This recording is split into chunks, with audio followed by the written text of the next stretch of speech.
We are not winning many titles in the past right now, so it's a moment to celebrate, of course, everybody. Fantastic. Congratulations, Thank you. Xavi. Thank you.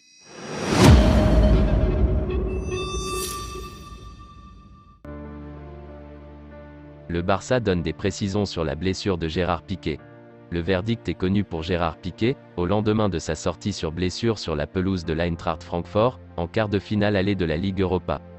Piqué patral du FC Barcelone. Gérard Piqué a dû sortir prématurément, 23e minute, en raison d'une gêne aux adducteurs face à l'Eintracht, match nul. Ce vendredi, le club Blaugrana confirme la blessure de son joueur de 35 ans, sans pour autant préciser la durée de son indisponibilité. Les examens réalisés sur le joueur Gérard Piqué ont confirmé une tendinopathie à l'adducteur de la cuisse gauche. La durée de son absence dépendra de son évolution, peut-on lire dans le communiqué. L'occasion pour les Français Clément Lenglet, entré à sa place en Allemagne, et Samuel Umtiti de glaner du temps de jeu sous les ordres de Xavi.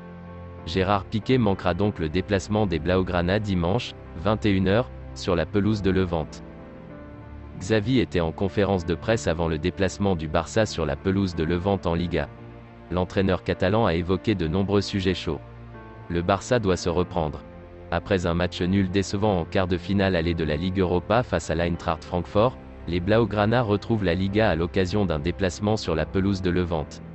En conférence de presse, Xavi a été questionné sur la prolongation d'Ousmane Dembélé, les propos de Dani Alves sur Haaland et Mbappé ou encore la blessure de Gérard Piqué.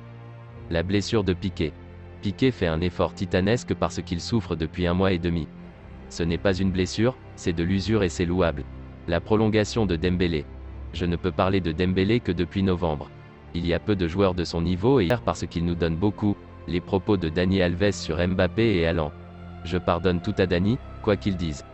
Parfois, vous vous plaignez qu'il n'y a pas de gros titres, eh bien avec Dani, c'est difficile d'en choisir un. C'est un phénomène. Le retour d'Ansu Fati. Nous sommes heureux qu'il soit de retour à l'entraînement, il va bien maintenant, il a besoin de 3/4 entraînement et le plus important, qu'il ne ressente aucune gêne, tout va bien et nous espérons qu'il joue bientôt. La prolongation de Gavi.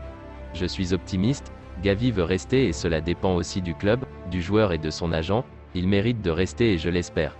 L'importance de Busquets. Busquets, avec Casemiro, qui a un profil différent, est le meilleur milieu de terrain défensif de ces 15 dernières années. Trouver un autre comme lui est très compliqué et ce qu'il nous donne, personne ne nous le donne.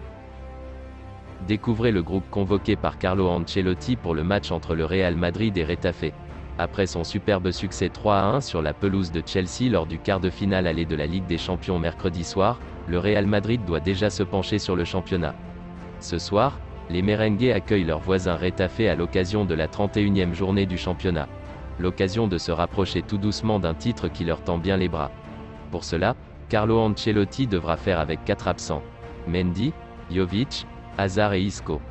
Pour autant, Militao, un temps incertain, est bien de retour. Si vous avez aimé cette vidéo, n'hésitez pas de liker, commenter et partagez-la avec vos amis, et surtout de vous abonner sur la chaîne.